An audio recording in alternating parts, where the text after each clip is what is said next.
Tout le monde est au psaume 2.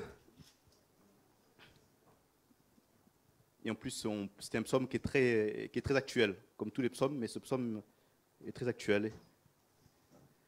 Pourquoi ce tumulte parmi les nations, ces vaines pensées parmi les peuples? Pourquoi les rois de la terre se soulèvent-ils et les princes se liguent-ils avec eux contre l'Éternel et contre son oint? Brisons leurs liens, délivrons-nous de leurs chaînes. Celui qui siège dans les cieux rit. Le Seigneur se moque d'eux. Puis il leur parle dans sa colère. Il les épouvante dans sa fureur. C'est moi qui ai oint mon roi sur Sion, ma montagne sainte. Je publierai le décret. L'Éternel m'a dit, tu es mon fils, je t'ai engendré aujourd'hui. Demande-moi et je te donnerai les nations pour héritage, les extrémités de la terre pour possession. Tu les briseras avec une verge de fer, tu les briseras comme le vase d'un potier. Et maintenant, roi, conduisez-vous avec sagesse, juge de la terre, recevez l'instruction. Servez l'Éternel avec crainte et réjouissez-vous avec tremblement. Baisez le Fils de peur qu'il ne s'irrite et que vous ne périssiez dans votre voie, car sa colère est prompte à s'enflammer. Heureux tous ceux qui se confient en lui. Amen. Avant d'aller dans... Parce que je voudrais qu'on fasse un petit retour en arrière sur de la parole. On lira le Genèse chapitre 18, versets 1 à 8. Mais avant de commencer, vous savez, on forme une famille formidable. Et cette semaine, j'ai eu une pensée et je voudrais vous la partager.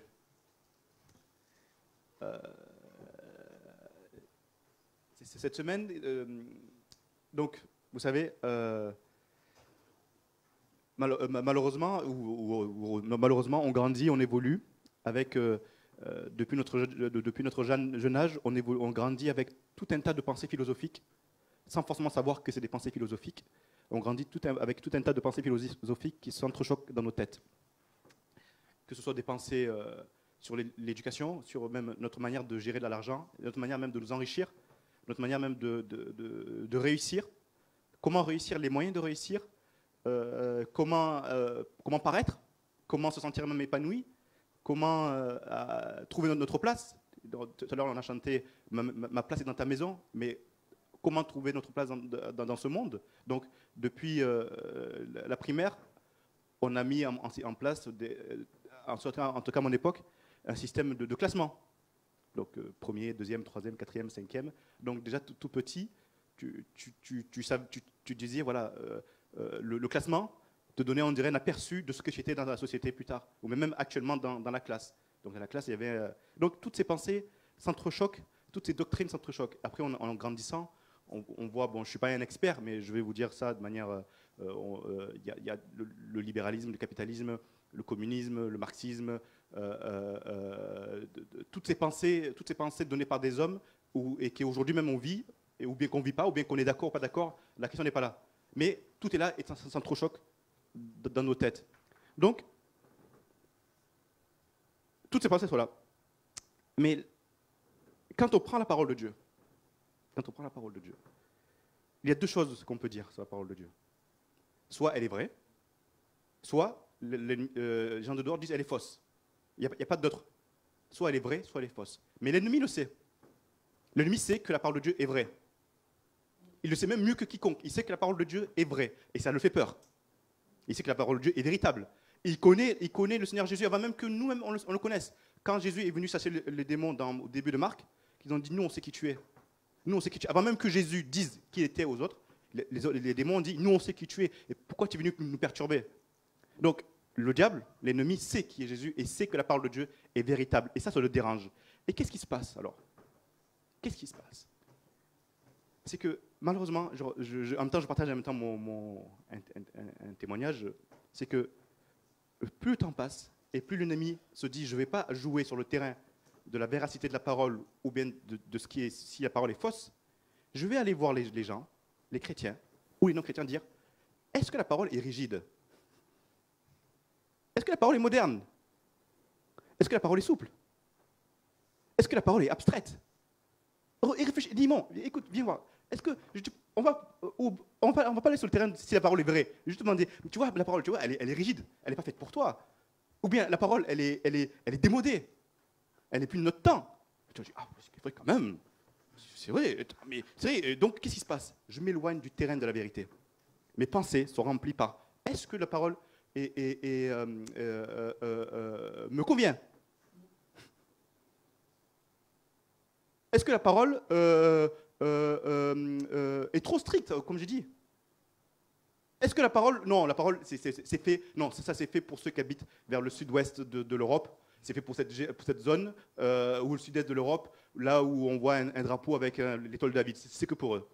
C'est que pour eux. Non, non. Ou bien, est-ce que la parole... Non, la parole, c'est fini. Nous, maintenant, on a d'autres pensées. Nous sommes des humanistes. On a encore mieux. En plus, surtout, quand on entend Éternel des armées, oh, ça fait peur, ça. Ça fait peur, sachant qu'en plus, ils ne savent même pas ce que ça veut dire. Et donc, ça fait peur. Donc, l'ennemi, qu'est-ce qui se passe? Nous amène sur le terrain, qui nous arrange, des fois, c'est l'obsolescence de la parole, l'utilité de la parole. Mais parce qu'il sait que si on reste dans le terrain de la vérité, de savoir est-ce que c'est vrai, puisqu'il est dit que le témoin qui est dans le ciel, dans le psaume, le témoin qui est dans le ciel, est la vérité. La vérité, il sait qu'il va être mal, parce que la vérité la vérité, automatiquement, elle nous affranchit. La vérité, automatiquement, la parole, elle dit que le son de la trompette, automatiquement, nous affranchit. Le son de la trompette, automatiquement, fait fuir les ennemis. L'écho du nom de l'Éternel fait fuir les ennemis. Et ça, il le sait. Ça, il le sait. Donc, qu'est-ce qu'il crée? Il va créer un mur pour que nous ne puissions pas dire que la parole est la vérité. Et qu'on puisse aller sur d'autres domaines, et que même entre nous, sachant que nous sommes 80 ici, entre nous, on va dire, ah non, moi je trouve que la parole est rigide. Ah non, moi je trouve que la parole n'est pas assez stricte.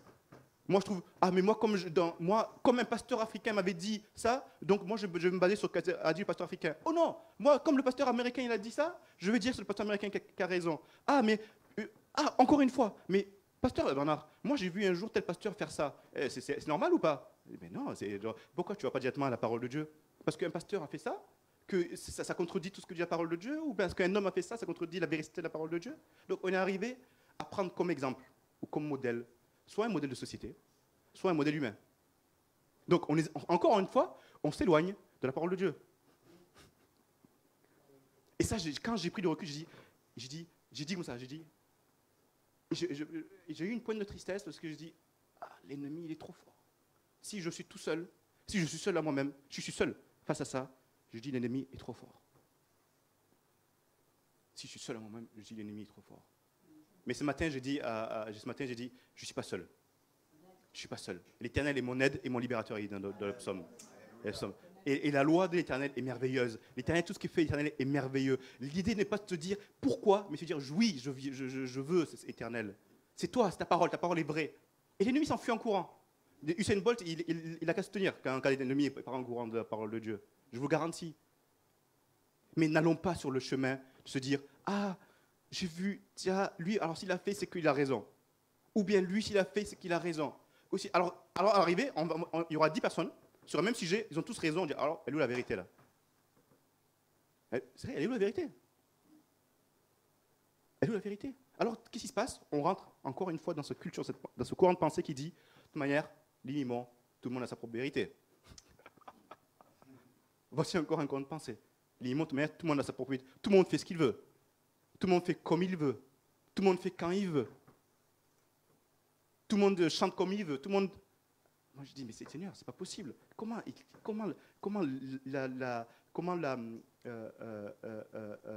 l'ennemi peut facilement créer, entre guillemets, une division dans ta véracité à toi? Parce qu'il nous éloigne de ce qui est l'essence de la parole de Dieu. Parce qu'il sait qu'il ne peut rien faire contre. Donc, faites attention. Toujours, soyez renouvelés par l'intelligence pour que vous sachiez quelle est réellement la volonté de Dieu. Parce que vous n'êtes pas des moins que rien. Vous n'êtes pas des moins que rien. Vous êtes le temple du Saint-Esprit. Donc, vous êtes capable, si vous le voulez, de pouvoir savoir quelle est réellement la volonté de Dieu, sans avoir un modèle humain. Attention, sans avoir un modèle humain, mais sans avoir un modèle de société. Parce que le modèle, il est tout prêt là. Il est tout fait là, le modèle. Et si, parce que, encore une fois, il n'est pas question de vous. Et je vous dis avec toute la simplicité des mots, il n'est jamais question de vous. Même quand vous venez ici, il n'est pas question de vous. Il n'est pas question de moi. La parole de Dieu n'est jamais question de moi. Il n'est jamais question de vous. La gloire revient à l'Éternel. L'honneur revient à l'Éternel. La puissance revient à l'Éternel. Tout revient à l'Éternel. Il n'est jamais question de nous. Et du moment que vous arrêtez de dire, ou on va dire qu'il n'est jamais question de moi, la transformation s'opère. La transformation s'opère parce qu'il est question de l'Éternel des armées, celui qui a fait les cieux des cieux, celui qui a fait la terre, qui a rempli la terre de son armée. Donc, encore une fois, la vérité est le fait que, encore une fois, il n'est pas question de nous. Il n'est pas de question de savoir quel est mon confort, quel est mon modèle de société, ou bien quel est mon modèle de vie que j'ai décidé, ou bien que j'aurais décidé pour mon prochain, ou bien que j'aurais vu pour mon prochain, ou pour mes enfants, ou pour ma femme. Quel est le modèle de vie que j'ai compris, ou bien de mon éducation. Moi, je viens d'un village, je ne me rappelle plus de quel village je suis né. De quel village Quel village Sokoraba. Je suis du village Sokoraba au Burkina Faso. D'accord Sokoraba, et c'est pas que j'oublie, c'est que c'est le nom qui est un peu compliqué à retenir. je suis du village de Sokoraba au Burkina Faso. Je suis né en 1982, le 18 novembre 1982. Mais je vous dis une chose, c'est faux. Je suis un homme du royaume. Je suis un homme du royaume. Je suis un enfant du royaume de Dieu. Donc quand je dis, ma vérité, elle n'est pas en moi. La vérité n'est pas en moi. La vérité, elle est venue en moi et elle a été manifestée par la personne de Jésus-Christ et par le son de la trompette qui est là. Le son de la trompette qui est là. Faites attention. Alléluia. Alors, on va enchaîner sur Genèse. Et ça va être une suite aussi. Ça va être une suite de ma pensée, de la pensée, c'est pas ma pensée, de la pensée que j'ai eue. Donc, Genèse chapitre 18, versets 1 à 8. Oui, encore une fois, juste pour imager, pour vous dire que c'est pas quelque chose, je ne parle pas d'une nébuleuse, je ne parle pas de quelque chose qui n'existe pas. Ou que vous-même j'aurais inventé, que vous pouvez vous dire, ah mais non, c'est la tête de Limimon. Un jour, il y a un ami, une connaissance qui vient me voir, qui me dit, oui, Limon, moi je viendrai plus dans votre église. J'ai dit, et moi comme, vous savez, je dis, pourquoi, qu'est-ce qui s'est passé? Il m'a dit, oui, parce que votre pasteur est en costume. J'ai dit, ah d'accord, il est en costume. Pourquoi? Qu'est-ce qui est le problème que le pasteur soit en costume? Mais pour moi, il dit, si un pasteur est en costume, ça montre que l'église est rigide. J'ai entendu quelqu'un rire, oui, moi aussi, vous pouvez rire. J'ai dit, ah oui, parce que si votre pasteur est en costume, ça montre une certaine rigidité. Donc, il va enseigner une rigidité et c'est la rigidité que j'ai. Et moi, j'ai pas envie. Moi, c'est pas la rigidité. Parce que et la parole, c'est pas rigide, tout ça. Je dis, mais. Alors, j'ai dit, ok, et j'ai pas cherché à débattre. J'ai pas cherché à débattre parce qu'on sait tout de suite qu'on va perdre dans ces heures de débat parce qu'il y aura toujours, la personne aura toujours. Comme elle va toujours trouver comment contrecarrer ce que vous allez dire. Parce qu'elle aura toujours des arguments. Alors, j'ai dit, Seigneur, mais qu'est-ce qui se passe? Je dis, alors qu'est-ce qui nous anime vraiment? Qu'est-ce qui nous anime réellement? Et la personne, elle vient, et elle connaît la parole de Dieu. Elle dit, oui, je ne viens pas de votre église. Franchement, je me suis dit, peut-être il a toute autre raison, mais là, me dire que, parce que le pasteur porte un costume, et que c'est rigide, j'ai dit, voilà. Que la personne me dise oui, parce que, si la personne dise oui, parce que c'est faux tout ce que vous dites. Limite, j'aurais dit, mais que tu me dises que c'est le pasteur, parce qu'il est rigide. Voilà, et là j'ai pas applaudi l'ennemi, hein, mais j'ai dit, c'est chaud quand même. C'est tendu quand même. Et c'est pas le seul, hein. C'est pas le seul, hein. Et c'est juste un domaine qui est sorti, mais personnellement, même moi-même, en tant qu'être humain, j'ai tout un tas de domaines où j'ai préconçu un système ou des pensées et une manière de vivre la foi. Et j'ai demandé à l'Éternel de briser tout ça. De briser tout ça, de briser mon humilité, mon orgueil, de briser ma propre sagesse. Et il n'y a que comme ça qu'on peut être apte à recevoir. Il n'y a que comme ça qu'on peut être apte à recevoir. De tout laisser tomber, comme il est le pasteur à la croix, il n'y a que comme ça qu'on peut être apte à recevoir. C'est-à-dire que le Seigneur a cassé toutes les chapes de plomb, le beau plancher qu'on s'était fait en béton armé, là, bien coulé, la chape bien lisse, béton ciré, qu'on a construit pendant 30, 40 ans, 20 ans. Ah, il a cassé. Il a cassé. Mais il y a un moment donné, il y a une période, il y a un moment où ta détermination, où ta volonté est mise à l'épreuve. Où tu es face, où ta détermination et ta volonté et ton choix est mise à l'épreuve. Il dit la parole que c'est vrai que l'amour n'est pas un sentiment, l'amour est un choix. Mais sur l'Éternel est un choix. Donc, mais ne va pas sur ne va pas sur des pentes ou des chemins qui disent oui, rigide, coupe souple, abstrait, pas abstrait. Non. Est-ce que tu veux ou pas? Et si tu veux, tu prends entièrement. Si tu ne veux pas, mais tu refuses entièrement. David, il dit, il y a le fou, je trouve. David, il dit un psaume, c'est le psaume 89, c'est formidable. Juste, attendez, je voulais aller dans Genèse, mais David dans le psaume 89, il dit, et on va retrouver ce verset ensemble, le psaume 89, il dit, un psaume formidable, il dit, psaume 89, il dit que, si on peut rapprocher, il dit, il parle à l'Éternel, il parle de l'Éternel, et il dit, à un moment donné, il dit, ton témoin qui est dans le ciel. Il dit ton témoin qui est dans le ciel. C'est-à-dire qu'il dit à ce moment-là, il dit le témoin qui est dans le ciel. Et qu'est-ce que ça veut dire? La parole de Dieu dit que le Seigneur Jésus est venu rendre témoignage à la vérité. Le Seigneur Jésus, il dit, je suis venu faire ce que j'ai vu faire de mon Père.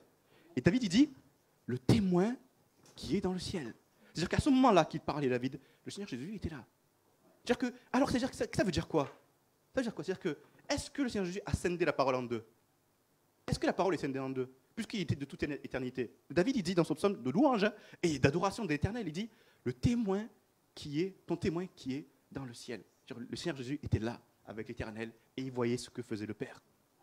Et David déclare que le témoin qui était dans le ciel, et la parole dit que ce témoin qui est dans le ciel est venu rendre témoignage à la vérité, à l'Éternel. Il est venu rendre témoignage. Il est venu voir. Il a dit, je suis venu faire ce que mon Père. C'est-à-dire qu'il n'a pas venu, donc il n'était pas encore question de nous. Il n'a jamais été question de nous. Même le Seigneur Jésus, quand il est venu, il a dit, moi je suis venu faire la volonté de mon Père. Et donc il n'est pas question de toi ni de moi, encore une fois. Je suis venu faire la volonté de ton Père. Mais pareil une fois. Et il dit, le Seigneur Jésus qui a vécu pour Dieu, nous aussi nous vivons pour lui. Maintenant, encore une fois, il n'est plus question de nous encore, puisque nous regardons l'Éternel et que nous vivons pour lui. Donc c'est-à-dire que la parole tout entière, que quand il parlait, Dieu parlait le son de la trompette, l'épée, c'est formidable. Soyons renouvelés par l'esprit, par l'intelligence. Donc on retourne, s'il vous plaît, à Genèse 18, pardon. Genèse 18, verset. Je te prends tout ton temps, parce que je suis désolé. 18.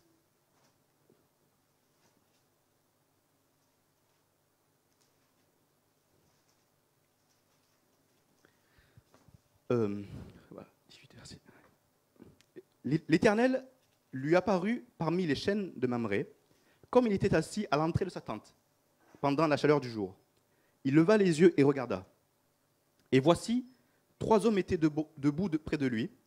Quand il les vit, donc on parle là c'est Abraham, quand il les vit, il courut au-devant d'eux, depuis l'entrée de sa tente, et se prosterna à terre. Et il dit, Seigneur, si j'ai trouvé grâce à tes yeux, ne passe point, je te prie, loin de ton serviteur. Permettez qu'on apporte un peu d'eau pour vous laver les pieds, et reposez-vous sous cet arbre. J'irai prendre un morceau de pain pour fortifier votre cœur, après quoi vous continuerez votre route. Car c'est pour cela que vous passez près de votre serviteur. Ils répondirent, fais comme tu l'as dit. Abraham alla promptement dans sa tente, vers Sarah, et il dit, vite, 3 mesures de fleur de farine, pétris et fais des gâteaux. Et Abraham courut à son troupeau, prit un veau tendre et bon, et le donna à un serviteur qui se hâta de l'apprêter. Il prit encore de la crème et du lait, et avec le veau qu'on avait apprêté, et il les mit devant eux. Il se tint lui-même à leur côté, sous l'arbre, et ils mangèrent. Amen. Là, nous avons un passage formidable. Tout d'abord, le contexte. Le contexte, c'est que nous avons dans les traditions du sud, les traditions, on va dire orientales, quand quelqu'un passait, genre quand un voyageur passait, marchait, qui passait à côté d'une tente, celui qui était le propriétaire de la tente, genre le voyageur allait vers la tente, et le propriétaire de la tente était là pour lui donner de l'eau, pour qu'il puisse se reposer, tout ça. Mais là, c'est quand le propriétaire de la tente sent qu'il y a d'égal à égal avec la personne qui arrive, il sent un égal à égal, donc il ne se lève pas, c'est le voyageur qui vient lui-même se présenter et dire, voilà, est-ce que je peux séjourner chez toi? Est-ce que je peux manger chez toi? Est-ce que je peux boire? Est-ce que tu as de l'eau à boire? Tout ça. Et qu'est-ce qui s'est passé là? Nous avons le contraire. Nous avons Abraham qui, quand il voit arriver les voyageurs, tout de suite, qu'est-ce qui se passe? Il se lève et il va vers eux et se prosterne, tout de suite. Donc, tout de suite, nous avons une hiérarchisation entre les trois voyageurs qui arrivent, et Abraham, qui était bien établi, genre avec toutes ses richesses, et qui se lève, qui va en courant, et se prosterne devant ces trois voyageurs. Tout de suite, nous avons une rencontre merveilleuse entre l'Éternel des armées et Abraham, le serviteur. La tendre affection de Dieu, c'est que pour son peuple, qu'il manifeste par sa volonté, c'est de se révéler. Il veut se révéler. Donc il vient, comme il est venu à Abraham, il est venu vers toi. Il est venu vers toi. Et c'est sa volonté. Il aime ça. Et il veut se révéler. Souvent même par le biais de sa parole. On n'entend pas sa parole. Par son peuple. Il est clair que le peuple de Dieu, Dieu aime aller vers son peuple. Mais qu'est-ce qui s'est passé? C'est que Abraham, il est allé en courant, s'est prosterné. Mais le peuple de Dieu a même été, quand on voit Exode, a même été abasourdi, a même été émerveillé par la présence de Dieu, quand Dieu s'est révélé à eux. Je dirais souvent même, ils se sont même tenus à distance. Ils se sont même tenus à distance de Dieu, parce qu'ils étaient, entre guillemets, ils étaient effrayés. Ils avaient peur. Exode le dit dans chapitre 20, verset 21, le peuple restait dans l'éloignement, mais Moïse s'approcha de la nuée où était Dieu. Donc, Moïse s'approchait de Dieu, et le peuple, qu'est-ce que voyait le peuple? Le peuple voyait des tonnerres, entendait le son de la trompette, et Moïse, lui, il entendait la parole de Dieu. Donc, il y avait cette intimité que Moïse a eue avec Dieu. L'Éternel veut la même intimité avec toi aujourd'hui. Il veut la même intimité avec toi. Ces apparitions dans l'Ancien Testament trouvent un accomplissement parfait dans la personne de Jésus-Christ. Plus besoin de s'éloigner, plus besoin de faire appel à un géomètre qui va borner la montagne sainte, qui va mettre des bornes là, qui va borner, c'est-à-dire voilà, voilà, là c'est la distance raisonnable. Là tu es sûr, voilà, là c'est la distance sécurité, et c'est une norme française, c'est une certification, voilà, et là certification, certifié, c'est bien, voilà, parfait, là c'est bon, parfait. Et là à cela tu peux parler à Dieu. Non. Par l'arrivée du Seigneur Jésus-Christ, le géomètre, on n'a plus besoin de géomètre, on peut s'approcher et être face à face et être en présence de l'Éternel des armées, grâce à la personne du Seigneur Jésus-Christ. Donc il a laissé volontairement sa gloire dans le ciel, pour que nous puissions nous approcher volontairement de la présence de Dieu. Il n'y a pas longtemps, le pasteur nous a envoyé un super message sur le portable. Il y a une chose. À quel moment le miracle se produit? À quel moment les prodiges se produisent? À quel moment la guérison se produit? Quand toute cette réalité qu'on vit est surpassée par la réalité de la personne de Jésus-Christ. C'est-à-dire, quand la femme à la perte de sang est venue toucher le bord du vêtement du Seigneur Jésus, elle a dit, en touchant le bord du vêtement, que le Seigneur Jésus-Christ est beaucoup plus réel que ma maladie. Le Seigneur Jésus-Christ est beaucoup plus réel que ma maladie. Abraham a vu la réalité de l'Éternel. Moïse a vu la réalité de l'Éternel. Et toi, tu vois la réalité de l'Éternel. Et quand quelqu'un vient me voir, me dit, Limon, et c'est très difficile, hein, quand il vient me voir, il me dit, Limon, je suis déprimé, je ne sais plus quoi faire. Et je parle d'un enfant de Dieu, hein, je suis déprimé, je ne sais plus quoi faire. Limon, je n'ai pas de travail, j'arrive pas à joindre debout. Limon, je suis malade, je prends trop de médicaments. À votre avis, qu'est-ce qui se passe dans ma tête, à votre avis? Qu'est-ce qui se passe dans ma tête? C'est premièrement, qu'est-ce qui se passe? Je me dis, il faut trouver une solution. Il faut trouver une solution. Et dans ma tête, je cogite, je dis, j'ai pas de solution. Je suis impuissant devant. Donc, qu'est-ce que je vais y dire? Alors, je me dis, est-ce que je vais dire quelque chose de redondant? Quelque chose qu'elle a déjà entendu partout? Est-ce que je vais dire quelque chose juste pour la calmer?